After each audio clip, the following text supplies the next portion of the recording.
નમસ્કાર નમસ્કાર નમસ્કાર નમસ્કાર નમસ્કાર કેમ છો વિદ્યાર્થી મિત્રો? મજામાં? હું છું મનોજ નાયક, વિનાયક ક્લાસીસમાંથી આપનું હાર્દિક સ્વાગત કરું છું મિત્રો. આજે આપણે ફરીથી પાછા વિજ્ઞાનની અંદર એક નવા લેક્ચર સાથે પ્રવેશ કરવા જઈ રહ્યા છીએ. નવા લેક્ચરની શરૂઆત કરવા જઈ રહ્યા છીએ, જેની અંદર આપણે ધોરણ 10ના અગાઉના 2 ભાગ આપણે બનાવી ચૂક્યા છીએ, જેમાં સજીવો કેવી રીતે પ્રજનન કરે છે મિત્રો તેની વાત કરીએ છીએ. ધોરણ 10 વિષય વિજ્ઞાન ચેપ્ટર 7 ભાગ 3, એટલે કે આ વિડીયોમાં આપણે ત્રીજા ભાગમાં પ્રવેશ કરી ચૂક્યા છીએ આ ચેપ્ટરના. તો આ ચેપ્ટરના ત્રીજા ભાગની અંદર આપણે જે શીખવા જઈ રહ્યા છે મિત્રો, એ પણ એક અગત્યની બાબતો છે. એ પણ આપણે બોર્ડની અંદર સતત ને સતત પૂછાતી રહેલી છે. તો આ વિડીયોને સતત જોજો, લાઈક કરજો, શેર કરજો મિત્રો સાથે, અને વધુમાં વધુ મિત્રોને પહોંચાડવાનો પ્રયત્ન કરજો, જેથી કરીને મિત્રોને સાચી માહિતી સરળતાથી સમજી શકાય તેવી માહિતી બિલકુલ રોકટોક વગર શાંતિથી એને મળી રહે અને સમજી શકે. એક એક શબ્દને સમજવા માટેનો પ્રયત્ન કરેલો છે આ વિડીયોમાં. તો મિત્રો આ વિડીયોને બરોબર શાંતિથી જોજો, સમજજો. તો આપણે આ વિડીયોના ત્રીજા ભાગમાં પ્રવેશ કરી ચૂક્યા છીએ. તો આજે આને આપણે સરસ મજાના આગળના ટોપિક સાથે સમજીએ. તો આગળના 2 વિડીયોમાં શું શીખ્યા છે એ પણ થોડી ચર્ચા કરી લઉં કે આગળના જે બંને વિડીયો બન્યા છે એ બંનેને વિડીયો જોયા પછી આ વિડીયોને જોશો મિત્રો તો તમને સરળતાથી ખબર પડશે. કારણ કે બંનેની અંદર મેં એવી ચર્ચા કરી છે જેથી પ્રસ્તાવનાની શરૂઆત કરી છે કે સજીવો કેવી રીતના પ્રજનન કરે છે તેની કહાનીમાં અલિંગી પ્રજનન સુધીના 2 વિડીયો બન્યા છે આપણે. તો આ 2 ભાગને પહેલા જોજો, પછી જ આ ભાગમાં તમે જોવા માટે પ્રયત્ન કરજો, જેથી કરીને તમને આ ભાગની અંદર કોઈ પણ તકલીફ પડશે નહીં, કારણ કે તેના શબ્દોના લીધે જ આની અંદર થોડી ઘણી માહિતી વધારે ખબર પડશે. તો આજે આપણે બિલકુલ બીજી ચર્ચા કર્યા વગર અને સીધી વાત કરવા જઈ રહ્યા છીએ મિત્રો. તો ચાલો આજે જઈશું અને ભણીએ આપણે, કે જેમાં આપણે ધોરણ 10માં વિષય વિજ્ઞાનની વાત કરીએ, સજીવો કેવી રીતે પ્રજનન કરી છે એના ત્રીજા ભાગમાં. તો એની અંદર અલિંગી પ્રજનન 2 ભાગ શીખ્યા આપણે મિત્રો. તો એ 2 ભાગને શીખ્યા પછી એક બીજો ભાગ જેના લીધે અડધું ચેપ્ટર પતી ગયું તે અલિંગીમાં. હવે લિંગી પ્રજનનને શીખીશું તો આ પણ ચેપ્ટરને આપણે પૂરું કરી દઈશું. તો લિંગી પ્રજનન એટલે શું? અલિંગી પ્રજનનની તો ચર્ચા કરી છે, તો આપણે સીધા લિંગી પ્રજનનથી આવીશું. તો માટે કહું છું મિત્રો કે જો 2 વિડીયો મારા ના જોયા હોય તો પહેલા જોઈ લેજો, સમજજો, પછી આ વિડીયોમાં આવજો, જેથી કરીને ઝડપથી ખબર પડી જશે. તો લિંગી પ્રજનન એટલે શું? તો લિંગી પ્રજનનની વ્યાખ્યા કરી છે મિત્રો. જુઓ, જોઈ શકો છો તમે કે જે પ્રજનન ક્રિયા એટલે ખબર પડી ગઈ છે તમને કે સંભોગ કરવો, સેક્સ કરવો એને પ્રજનન ક્રિયા કહેવાય. માં 2 પિતૃ, અને 2 પિતૃ કોની વાત કરીએ છીએ આપણે મિત્રો? કે જેમાં માદા અને નર હોઈ શકે. જોજો, ધ્યાન આપજો, માદા અને નર લખ્યું છે, માદા અથવા નર નહીં. જો એક પિતૃ હોય તો માદા અથવા નર આવે, એક પિતૃ હોય તો માદા અથવા નર આવે, પરંતુ જો 2 પિતૃ હોય તો માદા અને નર. તો જે પ્રજનન ક્રિયામાં એટલે કે જે સેક્સ ક્રિયામાં 2 પિતૃ નવી સંતતિના નિર્માણ માટે, નવી સંતતિને આગળ વાત ચર્ચા કરી ચૂક્યા છીએ, નવી સંતતિ એટલે નવું બાળ પેદા કરવું ના નિર્માણ સાથે સંકળાયેલા હોય, આ બંને પિતૃઓ એ નવી સંતતિ પેદા કરવા માટે સંકળાયેલા હોય, તો તેવી જે પ્રજનન ક્રિયા કહેવાય છે તે પ્રજનન ક્રિયાને આપણે શું કહીશું? લિંગી પ્રજનન. આઈ હોપ કે તમને આ વ્યાખ્યા સરળતાથી ખબર પડી ગઈ છે મિત્રો. તો લિંગી પ્રજનનની વ્યાખ્યા કદાચ પૂછી નાખે અને સમજવાની કેમ ખરું ખોટું આપે કે 2 પિતૃ શબ્દ અંદરની જગ્યાએ 1 પિતૃ આપ્યું અને કહે છે ખરું છે ખોટું છે, તો એ વખતે તમને આ વ્યાખ્યાની સમજણ પડવી જોઈએ. તો હવે આગળ જઈશું મિત્રો કે લિંગી પ્રજનન એ મનુષ્ય જાતિમાં અને બહુકોષી સજીવો લિંગી પ્રજનન કરે છે. એમાં ઘણા બધા સજીવો પણ બહુકોષી સજીવો છે, જેમાં કૂતરા, બિલાડા, ઘોડા, ગધેડા, એમાં પણ નર અને માદા હોય છે. પરંતુ આપણને આ ચેપ્ટરમાં, આપણને આ પ્રકરણમાં ફક્ત મનુષ્ય જાતિ વિશેના લિંગી પ્રજનનની વાત ચર્ચી છે.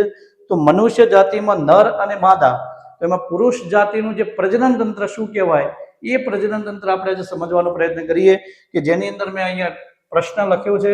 તો તમે જોઈ શકો છો કે નર પ્રજનન તંત્ર વિશે સમજૂતી આપો. મિત્રો ઘણી વખતે આની અંદર આકૃતિ સહ પણ પૂછે છે, ઘણી વખતે આકૃતિ વગર પૂછે છે. તો આકૃતિને કદાચ તમારી બુક્સની અંદર, ટેક્સ્ટ બુક્સમાં સારી રીતે દોરીને આપી છે, તો એને સમજવાનો પ્રયત્ન કરજો.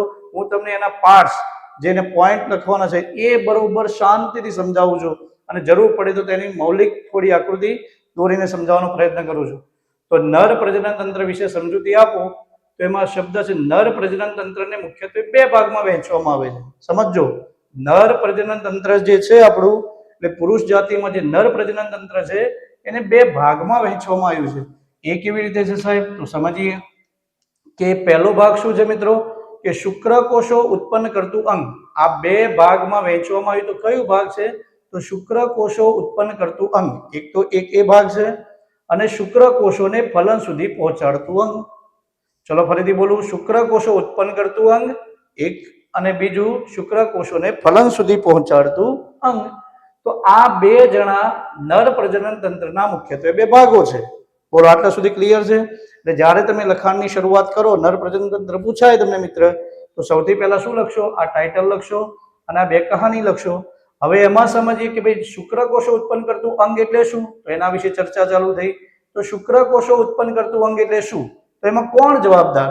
શુક્રકોષો ઉત્પન્ન કરતા અંગ માટે કયું અંગ જવાબદાર છે? તો એ છે મિત્રો શુક્રપિંડ. બાળકો ખબર પડે છે? શુક્રકોષો ઉત્પન્ન જેમાં થતા હોય, શુક્રકોષો જેમાં ઉત્પન્ન થતા હોય એ શુક્રકોષો ઉત્પન્ન કરતું અંગ કોણ? તો કે શુક્રપિંડ. સમજો બરોબર? શુક્રપિંડમાં શુક્રકોષો ઉત્પન્ન થાય તો શુક્રપિંડમાં એ શુક્રકોષો ઉત્પન્ન થાય એટલા માટે શુક્રપિંડ એ શું છે? એક પ્રકારનું અંગ છે. તો હવે શુક્રપિંડ ક્યાં છે એક્ઝેક્ટ એની કહાની ચર્ચીએ. તો એ આ પહેલા પોઈન્ટને સમજવાનો પ્રયત્ન કરાયો છે કે ભાઈ શુક્રપિંડ શું છે, ક્યાં છે? તો શુક્રપિંડની કહાનીમાં પુરુષમાં શરીરના ઉદર ગુહાની વૃષણ કોથળીમાં એક જોડ શુક્રપિંડ આવેલા હોય છે. સમજો બરોબર? પુરુષના એટલે કે આપણે પુરુષ જાતિ એના જે પેટનો ભાગ છે એને ઉદર કહીશું, અને ઉદર એટલે ડુંટીના નીચેના ભાગમાં કે પેટના નીચેના ભાગમાં ઉદરના ભાગમાં એટલે ભાગ જે જગ્યા છે એને ઉદર ગુહા કહેવાય. વૃષણ એટલે એક પ્રકારની કોથળીમાં સુરક્ષિત છે. કેટલા? એક જોડ શુક્રપિંડ એટલે કે બે જણા છે, બે જણાને જોડીમાં બોલવું હોય તો એક જોડ શુક્રપિંડ બોલાય. તો આઈ હોપ ખબર પડી ગઈ છે કે શુક્રપિંડ ક્યાં રક્ષિત છે ભાઈ, ક્યાં રક્ષાયેલા છે? કે પુરુષમાં શરીરના ઉદર ગુહાની વૃષણ કોથળીમાં એક જોડ શુક્રપિંડ આવેલા હોય છે. તો પુરુષમાં આ તો થઈ વાત શુક્રપિંડ ક્યાં આવેલા છે તે. હવે શુક્રપિંડ કાર્ય શું કરે? તો અહીંયા લખ્યું છે કે શુક્રપિંડનું કાર્ય છે કે શુક્રપિંડમાંથી શુક્રકોષો ઉત્પન્ન થાય છે. જે આપણે આની ચર્ચા કરીએ છીએ શુક્રકોષ ઉત્પન્ન કેવી રીતના થયા? તો શુક્રપિંડમાંથી શુક્રકોષો ઉત્પન્ન થાય છે. શુક્રપિંડમાંથી શુક્રકોષો ઉત્પન્ન થાય છે. અચ્છા, આ શુક્રપિંડમાંથી શુક્રકોષો તો ઉત્પન્ન થઈ ગયા, પણ ઘણી વખતે તે અનિયંત્રિત બની જાય. શુક્રકોષોનું ઉત્પાદન થઈ ગયું તો વધુ માત્રામાં થવું કે ઓછી માત્રામાં થવું એનું કંટ્રોલ તો કોઈક કરતું છે ને. તો એને કંટ્રોલ કરવા માટે શુક્રપિંડમાંથી એક પ્રકારનું અંતઃસ્ત્રાવ પેદા થાય છે. તો એ શુક્રપિંડમાંથી ટેસ્ટોસ્ટેરોન નામનો અંતઃસ્ત્રાવ, મિત્રો યાદ રાખજો, શુક્રપિંડમાંથી આ અંતઃસ્ત્રાવ યાદ રાખજો. આપણે નિયંત્રણ સંકલનમાં વાત આવી ગઈ હતી. નર પ્રજનન તંત્રમાં કયો આવે, પુરુષમાં કયો આવે, કયો અંતઃસ્ત્રાવ જવાબદાર છે એનામાં રિલીઝ થાય? ટેસ્ટોસ્ટેરોન. Very good. તો શુક્રપિંડમાંથી ટેસ્ટોસ્ટેરોન નામનો અંતઃસ્ત્રાવ નો સ્ત્રાવ થાય છે એટલે મુક્ત થાય છે, જે શુક્રકોષોના ઉત્પાદનનું નિયંત્રણ કરે છે. ધ્યાન આપજો મિત્રો, શુક્રપિંડમાંથી ટેસ્ટોસ્ટેરોન નામનો અંતઃસ્ત્રાવ સ્ત્રાવ થાય છે જે શુક્રકોષોના ઉત્પાદનનું નિયંત્રણ કરે છે. તેની સાથે સાથે જાતીય લક્ષણોને પણ નિયંત્રણ કરે છે. હવે સાહેબ જાતીય લક્ષણ એટલે શું? તો પુરુષની અંદર દાઢી મૂછ ફૂટવી, શોલ્ડર વારે થવા, ખભા ભારે થવા, પછી એના શરીરના હાવભાવ બદલાવા, શરીરના અંદર ચેન્જીસ આવવા. તો આ ચેન્જીસ આવતા હોય ત્યારે એના અંગ બહુ વધી ના જાય યા બહુ નાના ના રહી જાય એના માટે નું કંટ્રોલ કરવાનું કામ પણ કોને આપેલું છે? ટેસ્ટોસ્ટેરોનને. તો પુરુષના જાતીય લક્ષણોમાં જે ફેરફાર થતા હોય એના ઉપર પણ નિયંત્રણ કરે, અને શુક્રકોષોનું ઉત્પાદન કેટલું કરવું કેટલું ન કરવું એનું નિયંત્રણ પણ ટેસ્ટોસ્ટેરોન નામનો અંતઃસ્ત્રાવ કરે છે. એટલે મિત્રો આ એમસીક્યુ માટે પણ મોસ્ટ આઈએમપી છે અને શુક્રપિંડમાંથી આનો સ્ત્રાવ થાય છે. આટલી ખબર પડી ગઈ છે. હવે શુક્રકોષોનું શરીરના તાપમાન જોજો, આ ખાસ અગત્યનું છે કે શુક્રકોષનું શરીરના તાપમાન એટલે કે આપણી બોડીનું તાપમાન 37 ડિગ્રી સેન્ટીગ્રેડ એટલે કે 37 ડિગ્રી સેન્ટીગ્રેડ હોય છે. એનાથી નીચું હોવું જોઈએ. તો નીચું કેટલું હોવું જોઈએ? તો 2 થી 3 ડિગ્રી. કેટલું? 2 થી 3 ડિગ્રી સેન્ટીગ્રેડ તાપમાન નીચું હોવું જોઈએ. આપણા શરીરની બહાર ભગવાને આપેલી એટલા માટે જ એ વ્યવસ્થા છે કે બોડીનું ટેમ્પરેચર 37 ડિગ્રી છે, અને એ ડિગ્રીમાં જો શુક્રકોષો અંદર હોય, અંદર ઉત્પન્ન થતા હોત તો પછી શું થાય કે એ 37 ડિગ્રીની તાપમાનના લીધે થઈ એ શુક્રકોષો બરોબર નિર્માણ થાય નહીં અને જે ફલન ક્રિયા સુધી પહોંચે અને ગર્ભાશય એટલે કે ફલન કરાવવું હોય અને ગર્ભ રાખવો હોય તો રહી શકે નહીં. એના માટે થઈને ભગવાને કુદરતી ઘટના માટે બન્યું છે કે શુક્રકોષોનું શરીરના તાપમાન 37 ડિગ્રીથી નીચું રાખવામાં રહે, એટલા માટે 2 થી 3 ડિગ્રી તાપમાન નીચું હોય છે. તો આઈ હોપ આપણને ખબર પડી ગઈ છે. તો શુક્રપિંડમાં શું થાય છે એની કહાની એટલે કે શુક્રકોષો ઉત્પન્ન કરતું અંગ શુક્રપિંડ, એની અંદર આ કહાની આપણે સમજી ગયા. એટલે એક ટોપિક્સ આપણે ક્લિયર કરી દીધો મિત્રો. કદાચ ન ખબર પડે તો ફરીથી આ વિડીયોને સ્ટોપ કરી ત્યાં એને ફરીથી સ્કીપ કર્યા વગર સ્ટોપ કરી ફરીથી જોઈ લેજો અને આનો સ્ક્રીનશોટ લઈ લેજો મિત્રો, કે જેથી કરીને તમને વારે ઘડીએ જોવું ના પડે. આ મિત્રો ખબર પડે એટલા માટે જ હું ત્યાં સાઈડમાં ઉભો રહું છું. તો આનો તમે સ્ક્રીનશોટ લઈ લેજો. તો આટલા સુધી કદાચ ખબર પડી ગઈ. હવે બીજા ભાગમાં જઈએ, બીજો પોઈન્ટમાં જઈએ. શુક્રકોષોને ફલન સુધી પહોંચાડતું અંગ કયું? એક હતું શુક્રકોષો ઉત્પન્ન કરતું અંગ કયું? એ શુક્રપિંડ હતું. હવે શુક્રકોષોને ફલન સુધી, હવે ઉત્પન્ન તો થાય છે તો આ શેના માટે બને છે? આ શુક્રકોષોને શા માટે જરૂર પડે પુરુષમાં? કે જ્યારે વિવાહિત કાર્ય થાય, જ્યારે આપણે લગ્ન થાય, મેરેજ થાય, એ વખતે આપણે સ્ત્રી સાથેના જે સમાગમની વાત આવે, પ્રજનનની ક્રિયાની વાત આવે, એ વખતે શુક્રકોષોને એના યોનિ માર્ગ દ્વારા એના ગર્ભાશય સુધી પહોંચાડી નવા બાળ સંતતિ નિર્માણ કરવાની જે પ્રોસિજર છે, એ પ્રોસિજર માટે શુક્રકોષોને ફલન સુધી પહોંચાડવું એ અંગ કહે છે. તો એ શુક્રકોષોને ફલન સુધી પહોંચાડતું અંગ કયું છે? તો ધ્યાન રાખજો મિત્રો, જેનું નામ છે શુક્રવાહિની. શુક્રપિંડમાંથી વાહિની નીકળે, એ બે વાહિની શુક્રવાહિની એ નીકળે છે અને શુક્રવાહિનીને એક્ઝેક્ટ શું કાર્ય કરે છે, શું કામ માટે છે? તો શુક્રવાહિની શું કામ કરે છે? તો શુક્રપિંડમાંથી ઉત્પન્ન થતા શુક્રકોષો, શુક્રપિંડમાંથી ઉત્પન્ન થતા શુક્રકોષો એ શુક્રવાહિની દ્વારા આગળ વધે છે.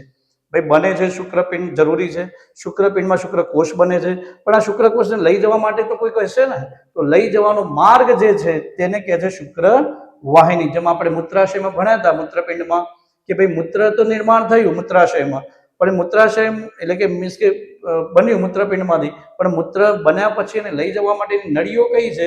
તો એને મૂત્રવાહિની કહેતા હતા. એમ શુક્રકોષોને લઈ જવા માટેની નળીને શું કહેવાય છે? શુક્રવાહિની. વાહિની એટલે નળી કહેવાય છે. તો શુક્રવાહિની એટલે શું? તો શુક્રપિંડમાંથી ઉત્પન્ન થતા શુક્રકોષો શુક્રવાહિની દ્વારા આગળ વધે છે. હવે અહીંયા એક સમજવા જેવી બાબત છે કે ભાઈ શુક્રવાહિની તો ખબર પડી ગઈ સાહેબ, પણ મૂત્રજનન માર્ગ કેમ લખ્યો છે અહીંયા વચ્ચે? તો સમજો કે મૂત્ર તથા શુક્રકોષોને વહેવા માટે આ એક સળંગ માર્ગ છે. પુરુષ જાતિ નર જાતિની અંદર ભગવાનની એક વ્યવસ્થા છે કે જે મૂત્રાશયમાં આવતી નળી અને શુક્રકોષો લઈ જતી શુક્રવાહિની, સમજો મૂત્ર આવતી મૂત્રનળી મૂત્રવાહિની અને શુક્રવાહિનીમાંથી આવતા શુક્રકોષો આ એક જ માર્ગે થઈ અને પુરુષમાંથી વહન પામે છે. એટલે એને કહે છે કે એક સળંગ માર્ગ રચે છે. હવે એ સળંગ માર્ગમાં પાછા જે શુક્રકોષો ઉત્પન્ન થયેલા છે એ ઘટ્ટ માધ્યમમાં હોય છે, એ થોડા ઘટ્ટ માધ્યમમાં હોય છે, એટલે એને પ્રવાહી માધ્યમમાં લાવવા જરૂરી, જેથી કરીને સરળતાથી તે આગળ સ્થળાંતરણ કરી શકે. તો સહાય ગ્રંથિઓ કઈ છે? તો એ સહાય કરનારી ગ્રંથિઓ કઈ છે? તો શુક્રવાહિનીમાંથી આવતા શુક્રકોષોને માર્ગમાં પ્રોસ્ટેટ ગ્રંથિ, યાદ રાખજો મિત્રો, પ્રોસ્ટેટ ગ્રંથિ અને શુક્રાશય, આ બે નામ યાદ રાખજો ખાસ. શુક્રવાહિનીમાંથી આવતા શુક્રકોષોની માર્ગમાં પ્રોસ્ટેટ ગ્રંથિ અને શુક્રાશય મળે છે, જે શુક્રકોષોને પ્રવાહી માધ્યમ પૂરું પાડે છે. એટલે કે આ બંનેમાંથી એવું પ્રવાહી છૂટું પડે છે, એનો સ્ત્રાવ થાય છે અને જે શુક્રકોષોને પ્રવાહી માધ્યમ પૂરું પાડે છે અને પ્રવાહી માધ્યમમાં ફેરવાય છે શુક્રકોષો, ત્યારે જેથી શુક્રકોષોને સરળતાથી ફલન માર્ગ સુધી સ્થળાંતરણ કરી શકાય છે. તો મિત્રો કદાચ સહાય ગ્રંથિઓ ના હોય તો ઉત્પન્ન થયેલા શુક્રકોષોને ત્યાં ફલન સુધી પહોંચવા માટે ઘણી બધી તકલીફ પડે. તો ફલન સુધી પહોંચાડવા માટે સહાયક ગ્રંથિઓ તરીકે કઈ ગ્રંથિઓ છે? બે નામ યાદ રાખજો મિત્રો, પ્રોસ્ટેટ ગ્રંથિ અને શુક્રાશય. આમાંથી સ્ત્રાવ થાય છે, જે શેના માટે છે? કે શુક્રકોષોને પ્રવાહી માધ્યમ પૂરું પાડે કે જેથી કરીને સરળતાથી સ્થળાંતરણ કરી શકે ફલન સુધી. તો મિત્રો કદાચ આઈ હોપ કે આ પ્રજનન તંત્રમાં નર પ્રજનન તંત્ર કેવું હશે એની એક ચર્ચા કરતો એક આપણે વિડીયો બનાવ્યો છે, અને સમજજો, આને બરોબર ધ્યાનથી જોવાનો પ્રયત્ન કરજો, કારણ કે જે મેં વાતો કરી છે ને રિવાઇન્ડ કરીને જોજો, જેથી કરીને ભૂલી ગયા હોય તો ફરીથી યાદ થઈ જાય. તો આશા રાખું કે તમને આ વિડીયોમાં ઘણી બધી ખબર પડી છે મિત્રો. તો આ સાથે આ વિડીયોને આપણે વિરામ આપીએ. જય હિન્દ, જય ભારત, નમસ્કાર.